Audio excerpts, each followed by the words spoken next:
Engkau gembala yang baik, Kau menuntun hidupku dan bawaku ke air tenang, menyegarkan jiwaku.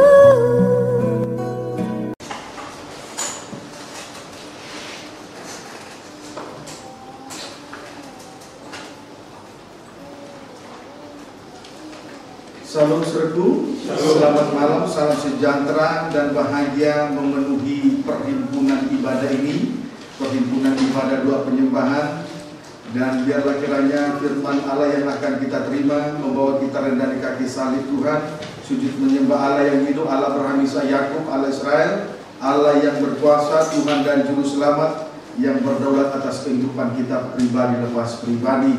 Dan saya juga rindu supaya kehidupan kita sekaliannya, besar kecil, tua muda, laki-laki perempuan, menjadi suatu kehidupan doa, menjadi rumah doa bagi segala suku, kaum, bahasa dan bangsa lewat pengajaran mempelai dan pengajaran tabernakel. Puji Tuhan. Saya juga tidak lupa menyapa anak-anak Tuhan, umat Tuhan, bahkan hamba-hamba Tuhan yang sedang mengikuti pemberitaan firman Tuhan lewat live streaming video internet, YouTube, Facebook, dimanapun Anda berada. Kiranya Tuhan memberkati. Oleh sebab itu kita mohon kemurahan Tuhan supaya Tuhan membukakan firman-Nya bagi kita malam ini. Langsung kita mari kita periksa firman penggembalaan untuk ibadah doa penyembahan dari surat yang dikirim oleh Rasul Paulus kepada jemaat di Kolose pasal yang ketiga ayat yang keempat. Kolose pasal yang ketiga ayat yang keempat, demikian firman Tuhan. Apabila Kristus yang adalah hidup kita menyatakan diri kelak, kamu pun akan menyatakan diri bersama-sama dengan Dia dalam kemuliaan. Puji Tuhan. Jadi apabila Kristus menyatakan diri kelak, kita pun akan menyatakan diri bersama dengan Dia dalam kemuliaan. Pertanyaannya, siapa yang akan menyatakan diri bersama dengan Dia dalam kemuliaannya?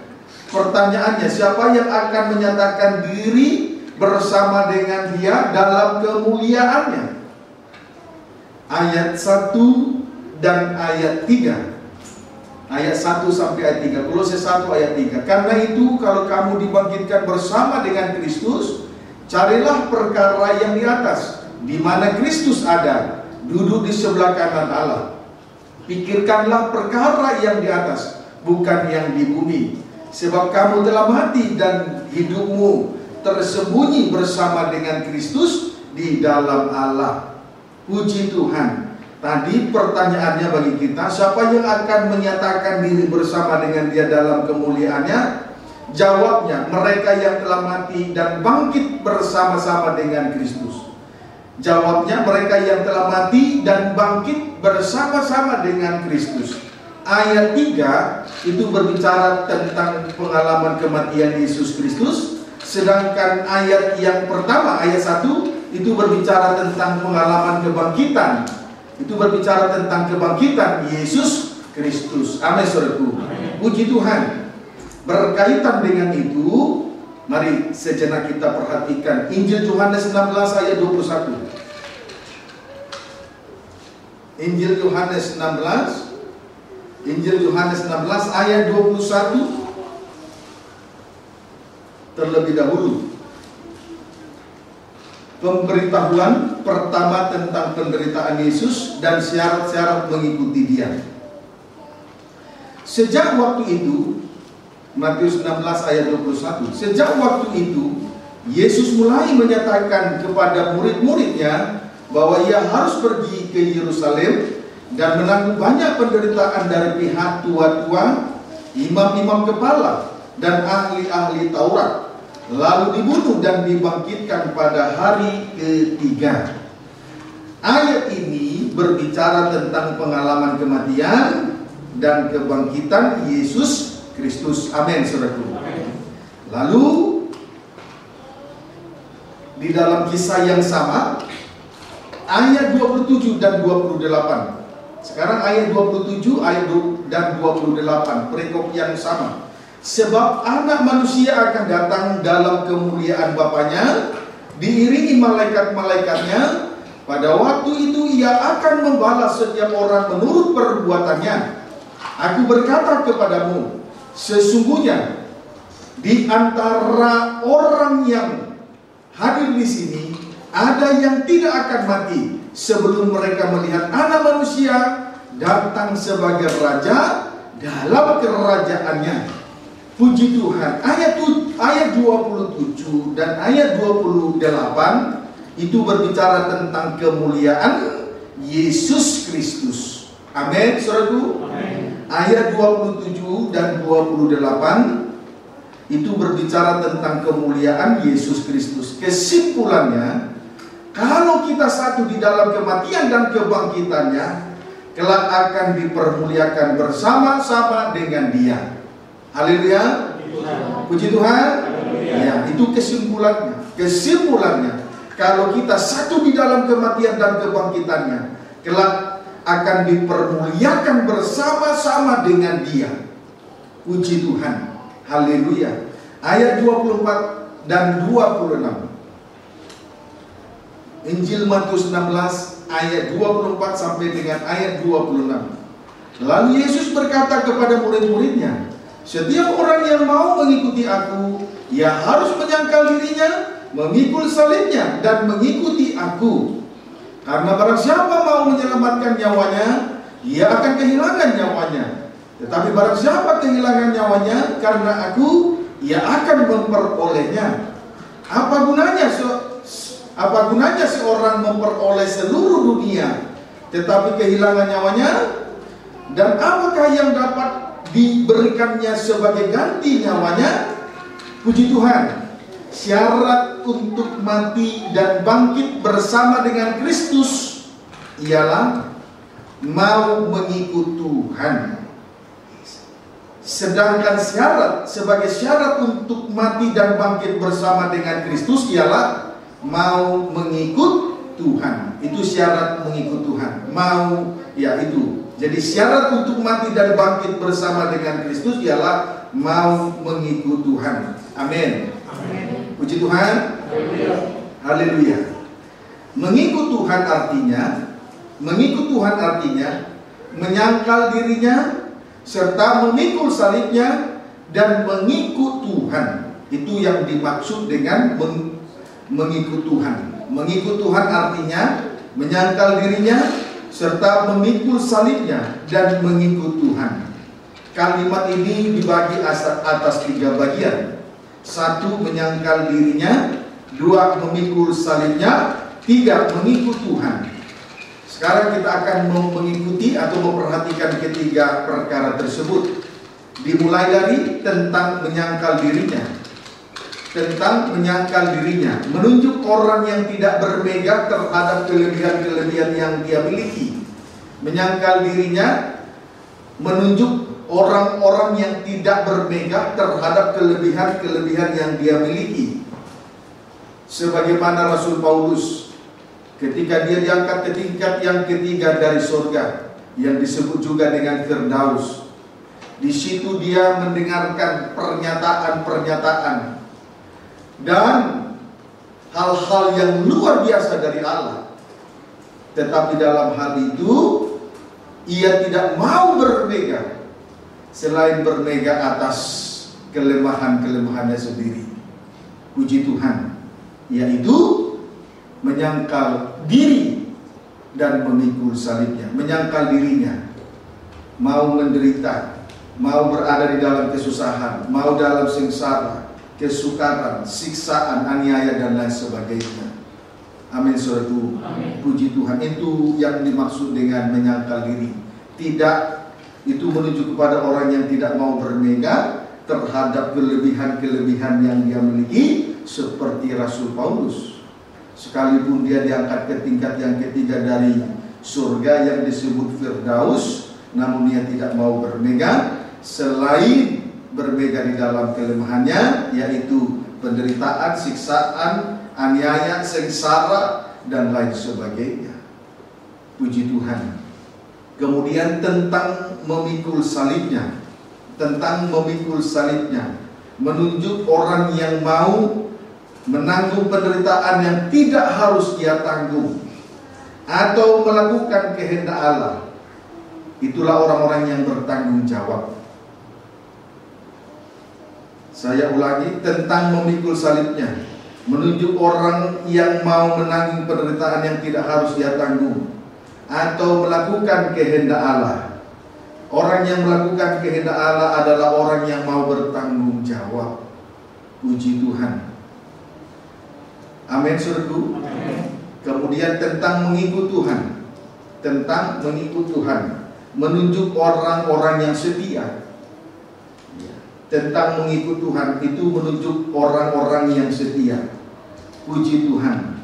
Saudaraku, banyak orang menyebut diri baik hati, tetapi orang yang setia, siapakah menemukannya? Puji Tuhan, sesuai dengan Amsal 20 ayat 6. Injil Yohanes 12 ayat 24 sampai 26. Injil Yohanes 12 ayat 24 sampai dengan ayat 26. Demikian firman Tuhan. Aku berkata kepadamu, sesungguhnya jikalau biji gandum tidak jatuh ke dalam tanah dan mati, ia tetap satu biji saja.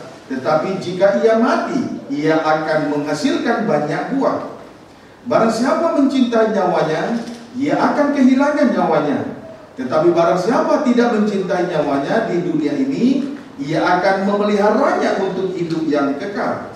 Barang siapa melayani aku, ia harus mengikut aku, dan di mana aku berada, di situ pun pelayanku akan berada.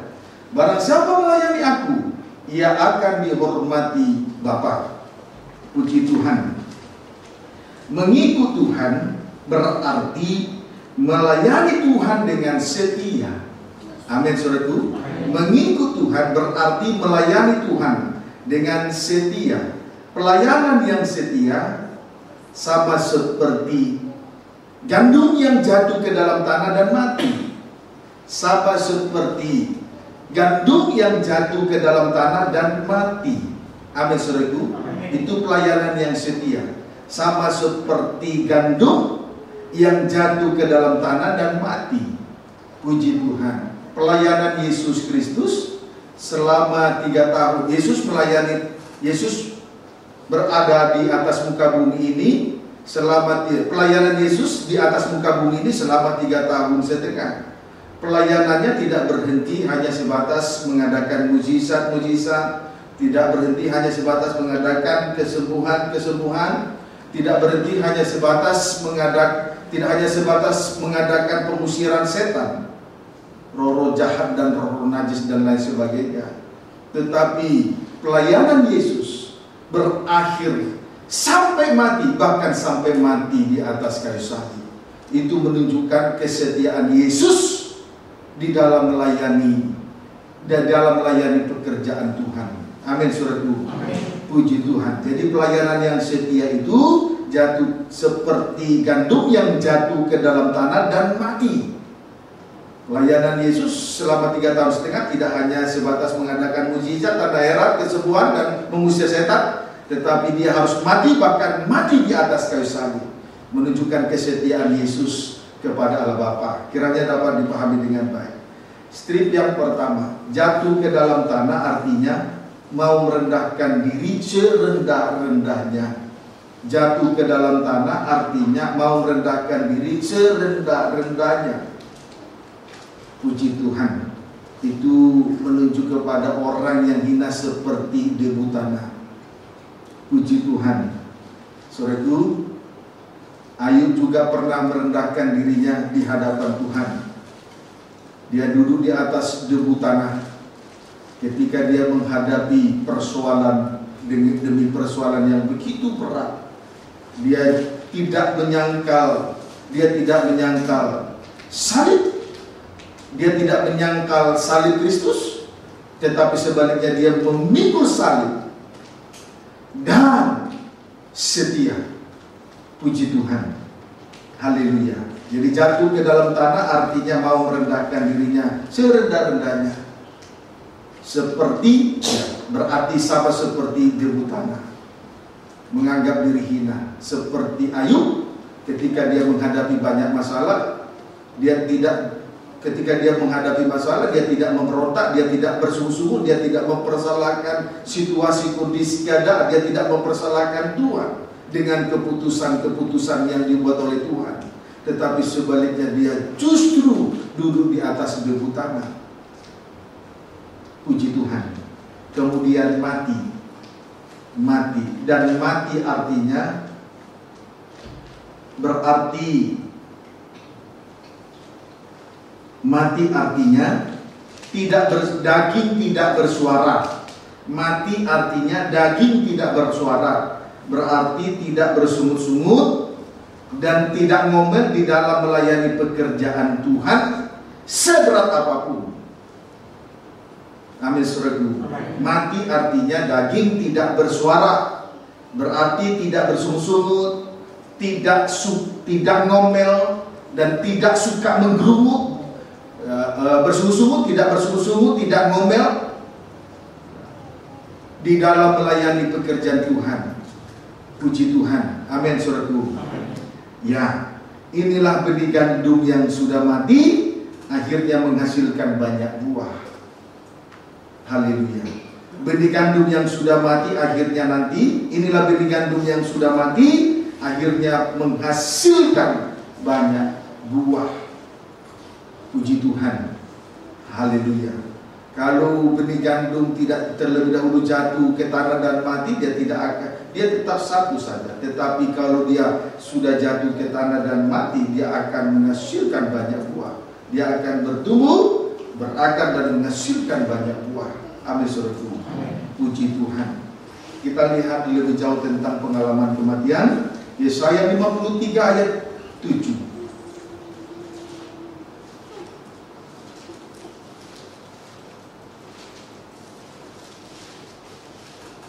Yesaya 53 ayat 7. Demikian firman Tuhan. Dia dianiaya, tetapi dia membiarkan diri ditindas dan tidak membuka mulutnya.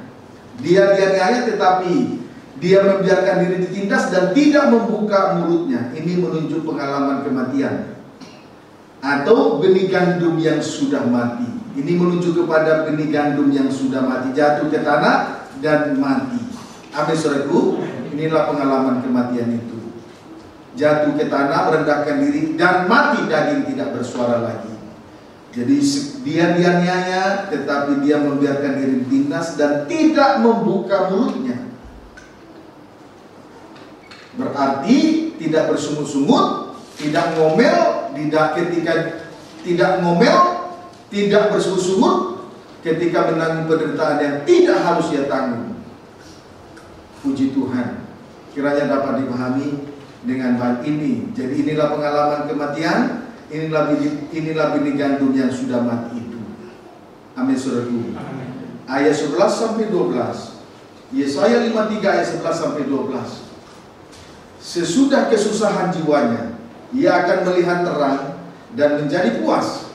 Dan hambaku itu sebagai orang yang benar akan membenarkan banyak orang oleh hikmatnya, dan kejahatan mereka dia pikul. Sebab itu aku akan membagikan kepadanya orang-orang besar sebagai rampasan, dan ia akan memperoleh orang-orang kuat sebagai jarahan, yaitu sebagai ganti karena ia telah menyerahkan nyawanya ke dalam maut, dan karena ia terhitung di antara pemberontak. Sekalipun ia menanggung dosa banyak orang dan berdoa untuk pemberontak. Perhatikan di ayat 11 dan 12. Ia sebagai orang benar akan membenarkan banyak orang oleh hikmatnya. Kemudian kepadanya akan dibagikan, yaitu orang-orang besar sebagai rampasan. Kemudian orang-orang kuat sebagai jarahan, sebagai ganti karena ia telah menyerahkan nyawanya ke dalam maut. Kalau biji gandum tidak jatuh ke dalam tanah dan mati, dia tetap satu saja. Tetapi kalau ia jatuh ke tanah dan mati, dia akan tumbuh berakar menghasilkan buah. Amin, saudara. Itu sebabnya kepadanya dibagikan orang-orang besar sebagai rampasan dan orang-orang kuat sebagai carahan. Inilah buah dari pengalaman kematian itu. Amin, saudara. Puji Tuhan. Sebagai ganti karena ia telah menyerahkan nyawanya ke dalam maut. Puji Tuhan. Inilah buah dari pengalaman kematian itu. Puji Tuhan. Kiranya dapat dipahami dengan baik. Kalau kita satu di dalam pengalaman kematian, kita juga satu di dalam kebangkitan Yesus Kristus. Puji Tuhan. Sebetulnya pengalaman kematian itu tidak lama, hanya 3 hari saja. Yang bikin lama adalah daging tetap bersuara, masih suka bersungut-sungut, ngomel, menggerutu di dalam menyangkal diri dan memikul salibnya, sehingga tidak dapat apa-apa, tidak memperoleh apa-apa dari Tuhan. Tapi kalau kematiannya benar, maka kebangkitannya benar. Dia akan mendapat buah dari upah kematian itu sendiri. Kiranya dapat dipahami dengan baik. Amin, saudaraku. Ingat ya, pengalaman kematian itu tidak lama, hanya 3 hari. Yang bikin lama adalah daging tidak mati-mati, tidak tamat-tamat, masih ngomel, masih bersungut-sungut, masih suka menggerutu di dalam menyangkal diri dan memikul salibnya. Ini bukan orang yang mengikut Tuhan, tetapi orang yang mengikut Tuhan, saudaraku, segera masuk dalam pengalaman kematian dan akhirnya berbuah-buah. Kepadanya dibagikan orang-orang besar sebagai rampasan. Amin, saudaraku. Orang-orang kuat sebagai jarah. Puji Tuhan. Memang dalam peperangan rohani ini kita harus merampas dan menjarah orang-orang besar dan orang kuat dari musuh yang mengalahkan dia. Amin, saudaraku. Puji Tuhan. Hanya satu cara, yaitu pengalaman kematian. Tidak ada cara lain. Puji Tuhan. Nah, sekarang praktek mengikut Tuhan.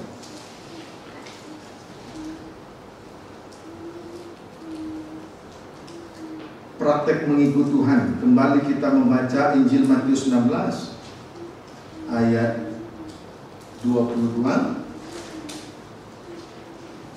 Injil Matius 16 ayat 22. Injil Matius, praktek mengikut Tuhan. Injil Matius 16 ayat 22 sampai 23. Demikian firman Tuhan. Tetapi Petrus menarik Yesus ke samping dan menegur dia, katanya, Tuhan, kiranya Allah menjauhkan hal itu. Hal itu sekali-kali takkan menimpa engkau. Maka Yesus berpaling dan berkata kepada Petrus, enyahlah iblis, engkau suatu batu sandungan bagiku, sebab engkau bukan memikirkan apa yang dipikirkan Allah, melainkan apa yang dipikirkan manusia. Puji Tuhan. Saudaraku, praktek mengikut Tuhan, jangan menjadi batu sandungan. Jangan menjadi batu sandungan berarti memikirkan apa yang dipikirkan oleh Allah, tidak memikirkan apa yang dipikirkan oleh manusia. Amin, saudaraku. Jangan menjadi batu sandungan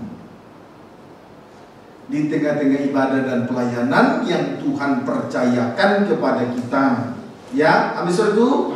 Berarti memikirkan apa yang dipikirkan oleh Allah, tidak memikirkan apa yang dipikirkan oleh manusia. Sekarang kita akan melihat perbandingan antara pikiran Allah dengan pikiran manusia. Dimulai dari pikiran Allah. Pikiran Allah adalah menyelamatkan manusia dari dosa lewat salib di Golgota. Itu pikiran Allah. Nah, disebutlah itu dengan karya penyelamatan. Itulah yang disebut dengan karya penyelamatan. Amin. Sedangkan pikiran manusia sibuk dengan kepentingan pribadi dan sibuk dengan perkara-perkara lahiriah, yaitu perkara-perkara di bawah di dunia ini. Puji Tuhan, perlu untuk diketahui, segala sesuatu yang kita miliki yang sifatnya berasal dari dunia ini tidak akan menyelamatkan. Terkadang harta, uang, kekayaan, kedudukan, jabatan, pendidikan yang tinggi, justru itu semua, perkara itu semua membuat kita jauh dari Tuhan. Seperti bangsa kafir yang disebut yang dahulu hidup jauh dari Allah. Kalau bangsa kafir di dalam kitab Efesus pasal 2 yang disebut yang dahulu hidup jauh dari Allah menjadi dekat, itu karena darah salib. Bukan karena harta, kekayaan, uang, kedudukan, jabatan, pendidikan yang tinggi, bukan. Dapat dipahami, saudaraku. Puji Tuhan. Haleluya. Jadi sangat berbanding terbalik antara pikiran Allah dengan pikiran manusia, itu kontradiksi. Sangat berbanding terbalik. Dapat dipahami, saudaraku. Puji Tuhan. Haleluya. Filipi pasal 2 ayat 2 sampai dengan ayat 4.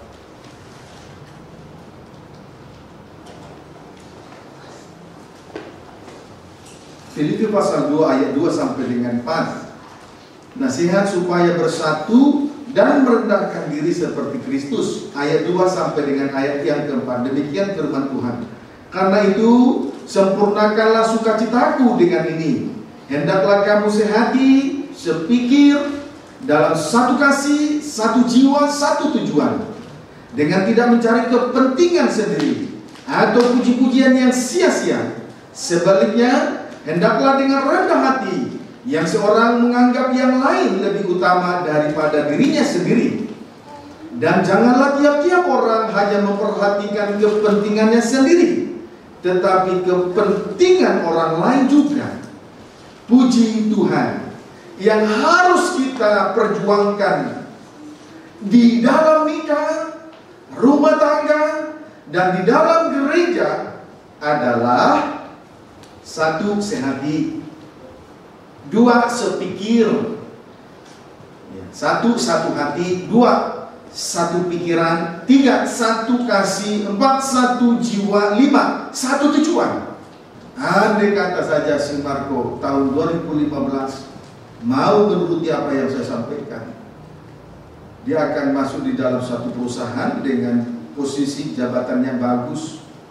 Tentu dia juga akan dengan mudah membawa jiwa-jiwa yang lain masuk kerja. Tetapi semua harus dilalui. Jadikan pengalaman jadi guru yang baik. Amin, saudaraku. Semua harus kita lalui.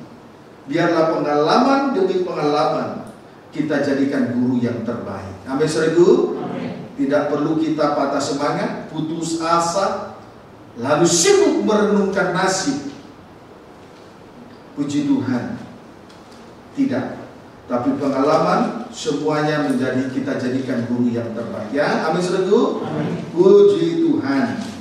Oleh sebab itu, sekali lagi saya tandaskan dosen tulis. Jangan kita lagi hanya memperhatikan kepentingan sendiri, tetapi harus memperhatikan kepentingan orang lain juga, khalayak banyak. Puji Tuhan. Ayat 5. Filipi 2 ayat 5. Hendaklah kamu dalam hidupmu bersama menaruh pikiran dan perasaan yang terdapat juga dalam Kristus Yesus. Kemudian di ayat 5 ini, di sini dikatakan, hendaklah kita dalam hidup bersama menaruh pikiran dan perasaan yang terdapat juga dalam Kristus Yesus. Kalau kita menaruh pikiran dan perasaan yang terdapat dalam Kristus Yesus, berarti tidak lagi memikirkan kepentingan diri, tidak lagi sibuk mencari puji-pujian untuk diri sendiri. Amin, saudaraku. Sehingga tidak menjadi satu batu sandungan. Itu loh praktik di dalam mengikuti Tuhan, tidak lagi menjadi batu sandungan. Kiranya dapat dipahami dengan baik. Amin. Puji Tuhan. Ayat 6 sampai ayat 11. Filipi 2 ayat 6 sampai dengan ayat 11. Yang walaupun dalam rupa Allah, tidak menganggap kesetaraan dengan Allah itu sebagai milik yang harus dipertahankan, melainkan telah mengosongkan dirinya sendiri dan mengambil rupa seorang hamba dan menjadi sama dengan manusia. Dan dalam keadaan sebagai manusia, ia telah merendahkan dirinya dan taat sampai mati, bahkan sampai mati di kayu salib. Itulah sebabnya Allah sangat meninggikan dia dan mengaruniakan kepadanya nama di atas segala nama, supaya dalam nama Yesus bertekuk lutut segala yang ada di langit dan yang ada di atas bumi dan yang ada di bawah bumi, dan segala lidah mengaku Yesus Kristus adalah Tuhan, bagi kemuliaan Allah Bapa. Puji Tuhan. Kesimpulan dari ayat 6 sampai dengan ayat 11 yang telah kita baca adalah lewat sengsara salib, yaitu karya Golgota, kita hidup di dalam doa penyembahan. Amin, saudaraku. Puji Tuhan. Haleluya. Jadi lewat sengsara salib, yaitu karya penyelamatan di atas kayu salib, itulah karya Golgota, kita hidup di dalam doa penyembahan. Segala yang bernapas hidup di dalam doa penyembahan. Coba tampilkan tabernakel.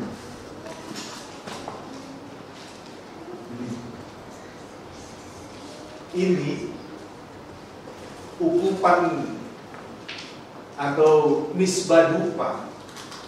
Misbah, di atas misbah ada dupa, ukupan yang berbau harum.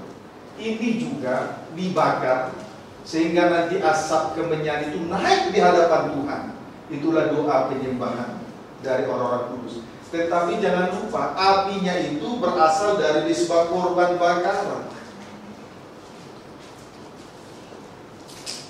Amin, saudaraku. Amin.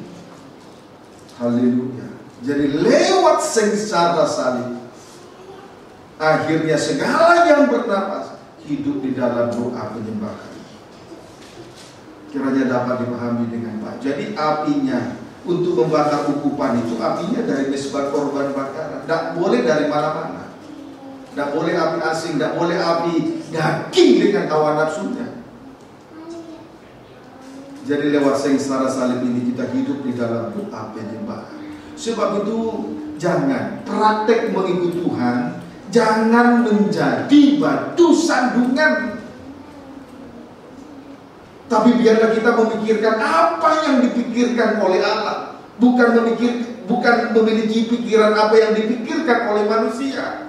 Sebab pikiran antara pikiran Allah dengan pikiran manusia sangat berbanding terbalik, kontradiksi. Amin, saudaraku. Amin. Puji Tuhan. Haleluya. Kiranya dapat dipahami dengan baik. Yesaya, kembali kita membaca Yesaya 53 ayat 12.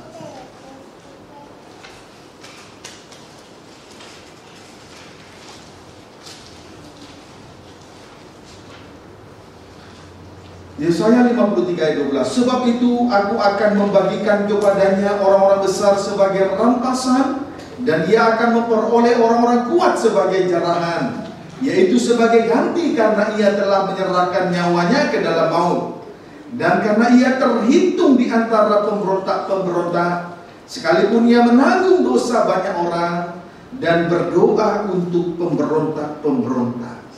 Saudaraku, di sini kita melihat lewat sengsara salib tadi, lewat pengalaman kematian sengsara salib, sengsara maut atau pengalaman kematian, Yesus menjadi suatu kehidupan doa. Dia betul-betul mendoakan pemberontak-pemberontak. Amin, saudaraku. Menjadi suatu kehidupan doa. Dia tetap, sekalipun ia menanggung dosa banyak orang, dan tetap berdoa untuk pemberontak-pemberontak. Puji Tuhan. Haleluya. Haleluya. Puji Tuhan. Haleluya. Haleluya. Menjadi suatu kehidupan doa. Mendoakan pemberontak-pemberontak. Mendoakan kehidupan yang jauh dari Allah. Puji Tuhan. Kiranya dapat dipahami dengan baik. Haleluya. 1 Korintus 15.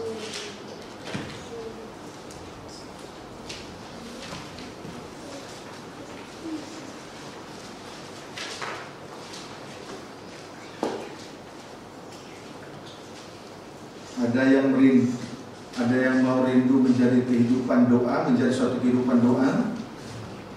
Siapa yang rindu menjadi hidup dalam doa penyembahan, jadilah misbah dupa besar. Amin. Tetap doakan orang lain, sekalipun dia menganiaya, menyakiti, bahkan memberontak sekalipun. Puji Tuhan. Sampai sejauh ini, oleh karena kemurahan Tuhan, Tuhan masih memberi kekuatan kepada saya untuk terus mendoakan sidang jemaat dalam keadaan apapun. Haleluya. Puji Tuhan. Itu kemurahan Tuhan. Tidak langsung mengambil keputusan dengan memvonis dengan cara sendiri. Puji Tuhan. 1 Korintus 15 ayat 24 sampai 27. Perhatikan baik-baik. Kemudian tiba kesudahannya, yaitu bila mana ia menyerahkan kerajaan kepada Allah Bapa, sesudah ia membinasakan segala pemerintahan, kekuasaan dan kekuatan. Karena ia harus memegang pemerintahan sebagai raja sampai Allah meletakkan semua musuhnya di bawah kakinya. Musuh yang terakhir yang dibinasakan ialah maut, sebab segala sesuatu telah ditaklukkannya di bawah kakinya. Tetapi kalau dikatakan bahwa segala sesuatu telah ditaklukkan, maka teranglah bahwa ia sendiri yang telah menaklukkan segala sesuatu di bawah kaki Kristus, itu tidak termasuk di dalamnya. Puji Tuhan. Perhatikan. Dengan kematian Yesus, dengan kematiannya di atas kayu salib, berarti musuh telah dikalahkan. Yaitu 1. Membinasakan segala pemerintahan. 2. Membinasakan segala kekuasaan. 3. Membinasakan segala kekuatan. Dan musuh yang terakhir, ia telah mengalahkan maut.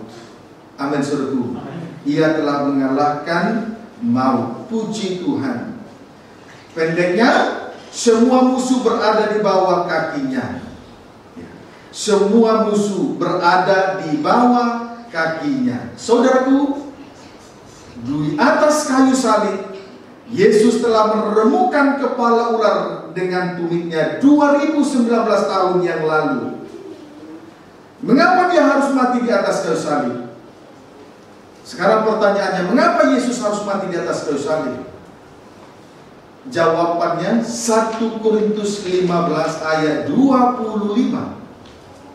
Karena ia harus memegang pemerintahan sebagai raja sampai Allah meletakkan semua musuhnya di bawah kakinya. Amin, saudaraku. Haleluya. Puji Tuhan. Kiranya dapat dipahami dengan baik. Karena ia harus memegang pemerintahan sebagai raja sampai Allah meletakkan semua musuhnya di bawah kakinya. Puji Tuhan. Haleluya. Jadi dengan matinya Yesus di kayu salib, ia telah mengalahkan musuh. Mengapa dia harus mati di atas kayu salib? Supaya kelak ia menjadi raja. Dia harus memegang pemerintahan sebagai raja untuk selama-lamanya. Supaya apa? Kalau kita satu di dalam kematiannya, kita satu di dalam kebangkitannya, kelak kita akan satu. Dan kelak kita akan dipermuliakan bersama-sama dengan Dia. Amin, saudaraku. Puji Tuhan. Itu sudah, sekarang kita sudah mendapat jawaban yang pasti. Diawali dari Kolose pasal yang ketiga ayat 4. Siapa yang akan dipermuliakan bersama dengan Dia? Mereka itu adalah orang yang satu dalam kematian, kebangkitannya, dan kelak akan dipermuliakan. Itu sebabnya Yesus harus mati di atas kayu salib. Dosa dikalahkan, musuh dikalahkan, musuh yang menimbulkan dosa dikalahkan, sampai musuh yang terakhir, maut, dikalahkan. Kenapa dia harus mati? Sebab dia harus menjadi raja, memegang pemerintahan sebagai raja sampai selama-lamanya, dan musuh ada di bawah kakinya untuk selama-lamanya. Kalau dia raja, kelak dia datang dalam kemuliaannya sebagai raja, maka kita juga yang mengikuti dia. Syaratnya menyangkal diri, syaratnya mengikut Tuhan, sangkal diri, pikul salib, dan mengikut Tuhan, akan juga turut dipermuliakan bersama-sama dengan Dia.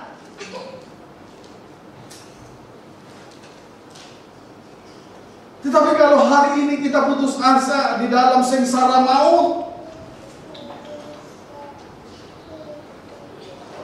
maka sampai kapanpun tidak akan bersama-sama dengan Dia di dalam kemuliaannya ketika Dia kelak menjadi raja. Amin, saudaraku.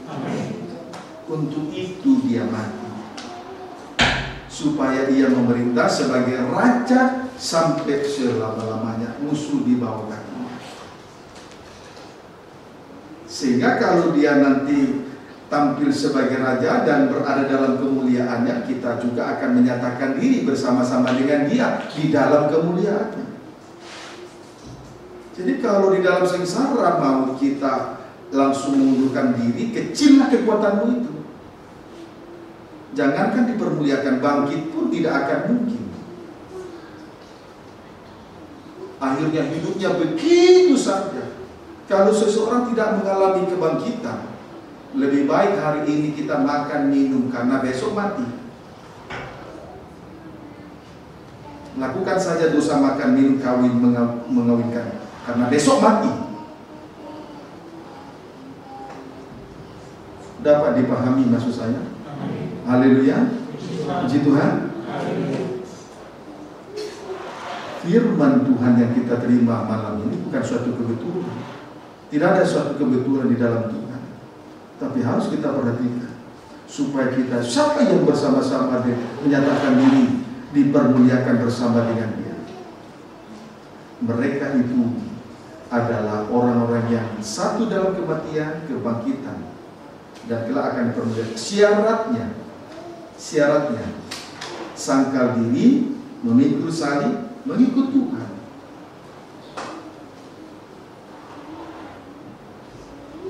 Amin, saudaraku. Puji Tuhan. Sekarang coba kita lihat persamaannya di dalam Matius 19 ayat 27. Injil Matius 19 ayat 27 sampai 28. Lalu Petrus menjawab dan berkata kepada Yesus, "Kami ini telah meninggalkan segala sesuatu dan mengikut Engkau. Jadi apakah yang akan kami peroleh?" Kata Yesus kepada mereka, "Aku berkata kepadamu, sesungguhnya pada waktu penciptaan kembali, apabila Anak Manusia bersemayam di tahta kemuliaannya, kamu yang telah mengikut Aku akan duduk juga di atas 12 tahta untuk menghakimi ke-12 suku Israel." Puji Tuhan. Upah pengikut Tuhan duduk di atas 12 tahta untuk menghakimi ke-12 suku Israel. Berarti turut menyatakan diri di dalam kemuliaannya.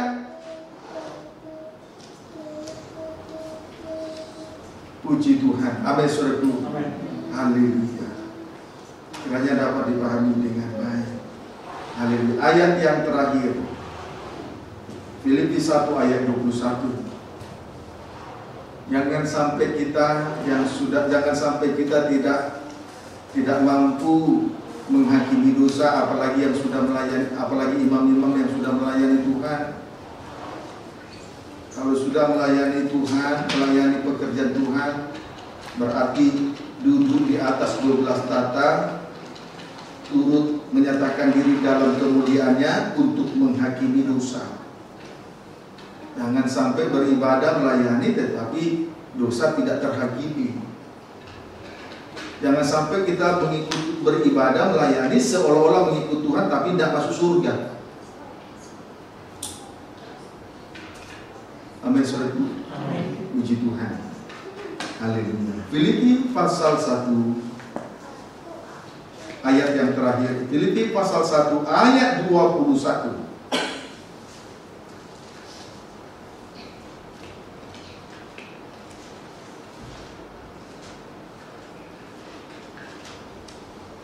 Filipi pasal 1 ayat 21. Demikian firman Tuhan. Karena bagiku hidup adalah Kristus dan mati adalah keuntungan. Hidup adalah Kristus, berarti kelak berada di dalam kemuliaannya. Maka mati adalah keuntungan. Amin, saudara. Puji Tuhan. Saya ulangi, hidup adalah Kristus dan mati adalah keuntungan. Tuhan Yesus memberkati kita semua.